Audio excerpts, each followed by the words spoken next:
আহত আছে যে দুইটি চৌকিদার নষ্ট হয়ে গেছে, ইন্ডিয়াতে থেকে ফেরত এসছে, সেখানেও কোনো কিছু করা যায়নি।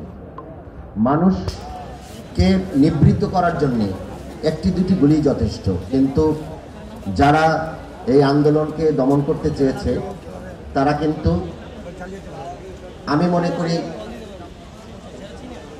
সুচিন্তিতভাবে হত্যার উদ্দেশ্যেই তারা কাজগুলো করেছে। কারণ কেউ যদি থেমে যায় তার উপর আঘাত দেওয়ার কোনো সুযোগ আর থাকে না, এটা মানবতার বাইরে চলে যায় অনেক সময় মবকে করতে। যাই হোক, এখানে আমরা এমন এক জায়গায় আমি আছি, তারপরেও সবসময় আমার সহমর্মিতা ছিল। আমার একটু না বললেই নয়, আমার দুই মেয়ে, আমার বড় মেয়ে ব্র্যাকে পড়ে ট্রিপলিতে, সে কিন্তু টোটালি এই আন্দোলনের সাথে ছিল। আমার ছোট মেয়ে বিকারুনেসায় পড়ে ইন্টারমিডিয়েটে, সেও কিন্তু রিক্সা নিয়ে মিছিল করেছে।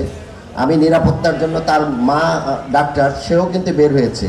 সে একটা ছুরি নিয়ে বের হয়েছে, আর আমার মিসেস কিন্তু একটা রুটির বেলনা নিয়ে বের হয়েছে আমার ছোটো মেয়ের সাথে তাকে। কারণ ওই কয়েকটা দিন ছাত্রলীগের ছেলে পেলে অনেক বেশি লাঞ্ছিত করছিল ছেলে মেয়েদের। তা আমার সহমর্মিতা আছে, আমি মন থেকেই সবাইকে রিয়েলাইজ করি।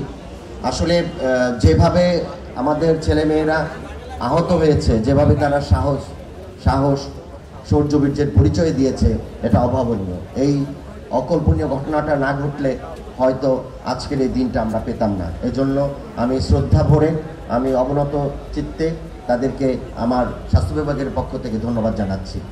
আসলে যে কোনো ক্ষেত্রেই যে কোনো সহযোগিতা, বিশেষ করে স্বাস্থ্য বিভাগের, কারণ যেহেতু তোমরা আহত, তোমাদেরকে অনেক দীর্ঘমেয়াদী চিকিৎসা নিতে হবে। আমাদের স্বাস্থ্য বিভাগগুলো আছে, আমাদের যার যার সামর্থ্য অনুযায়ী আমরা সেটা সেবা প্রদান করব। আমার নারায়ণগঞ্জে যদি কোনো সেবা প্রদান করতে আমরা সমর্থ না হই, কোনো রেফারেন্স সেন্টারে আমরা পাঠাবো, সেখানে তোমরা সেবা গ্রহণ করবে। তবে কোনো জায়গায় যদি কোনো ধরনের প্রতিবন্ধকতার সৃষ্টি হয়, মন খারাপ না করে আমাদেরকে নক করবে। আসলেই সবার মন মানসিকতা একরকম না, সবাই একরকমের সেবাও দিতে পারে না। তারপরেও যাতে তোমাদের কোনো জায়গায় কোনো প্রতিবন্ধকতা না হয়, আমরা চেষ্টা করব সবাই মিলেমিশে সেটা সমাধান করার জন্য।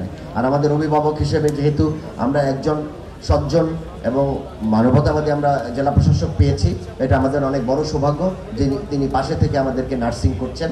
আমি আবার